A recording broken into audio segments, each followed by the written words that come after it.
Hi students, I'm Jeff, and today's reading topic is current events. Use the link in the box below to follow along as I read the article, Supersonic Dive from Edge of Space Put on Hold. Roswell, New Mexico. A skydiver's historic freefall from the edge of space was put on hold Tuesday morning amid concerns about the weather, raising the possibility that it could be put off to another day.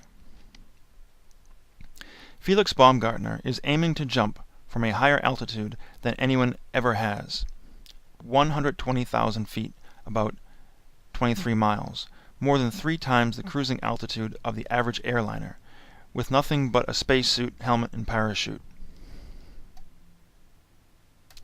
He also hopes to be the first person to break the sound barrier. At that altitude, the thin air provides so little resistance that after just 40 seconds, he is expected to be free-falling faster than 690 miles an hour. The winds early Tuesday morning were moving at about 18 miles per hour, where the top of Baumgartner's balloon would be. Organizers want the winds to calm to 5 miles per hour or lower before the jump. There is a 3-hour window in which to launch, from 6:30 a.m. to 9:30 a.m. local time in Roswell, or 8:30 a.m.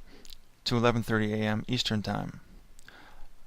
"I'm not nuts," Baumgartner said when CNN first interviewed him about the project in 2010. "You know, our records are meant to be broken, and I'm a very competitive person. I like the challenge." But on a more serious note, he added, "Of course I'm afraid of dying because I worked so hard to reach this level. You know, I'm living a good life. I think the most important thing I'm doing is to come back alive." After years of preparations and untold costs to his primary sponsor, Red Bull, the jump was scheduled for Tuesday morning at dawn. Baumgartner expects to spend 2 or 3 hours on the ascent in a capsule hanging from a helium balloon. Then he will climb out of his capsule, jump off the step with a bunny hop, and form a crouched delta position to maximize his speed.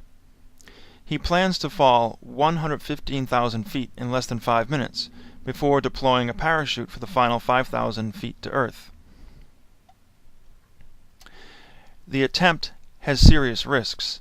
He and his team have practiced how he can avoid getting trapped in a dangerous horizontal spin, and at temperatures that could hit 70 degrees below 0 Fahrenheit or lower, and an atmosphere so thin that his blood would vaporize if he were unprotected.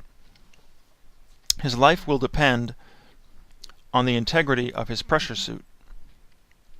And if he loses consciousness during the 5-minute plunge, he will survive only if his parachute deploys automatically.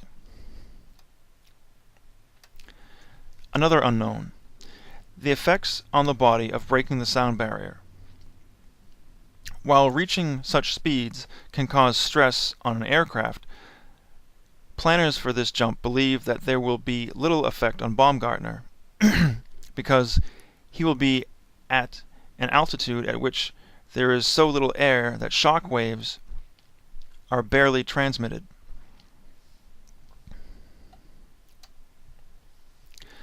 Baumgartner is an Austrian helicopter pilot and former soldier who has base jumped from landmarks like the Petronas Towers in Malaysia and the Christ the Redeemer statue in Rio de Janeiro. BASE is an acronym for Buildings, Antennas, Spans, and Earth, the 4 things from which you can jump. He has been preparing for his latest feat for 5 years, both physically and mentally. "You have to remember all the procedures," he said in an interview during testing for the jump. "You know, you're really in a hostile you're in a really hostile environment and you cannot think about anything else.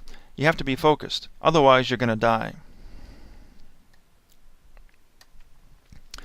The balloon, over 5,000 feet tall at launch, is light and translucent.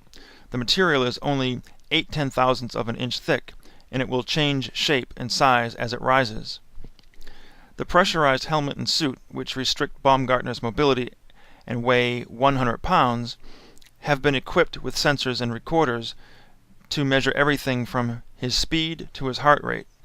Cameras on the ground and on the capsule will transmit live images of his attempt. Baumgartner was not doing interviews on the eve of the jump, but his performance coach, Andy Walsh, on Sunday described him as mentally well prepared.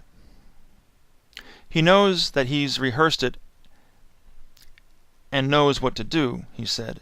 We want him in the right state of mind. We ask him to reflect on what he's done, what he's been through, and what he's achieving for himself personally so he can relax and focus. The record for such a jump is currently held by Colonel Joe Kittinger, who in 1960 jumped from 102,800 feet as part of a U.S. Air Force mission. On this attempt, 52 years later, Kittinger is a consultant and mentor. He has also been giving Baumgartner advice on what to expect. For example, he described what it feels like to fall through space when there is so little air. There's no way you can tell how fast you're going because there's no visual cues.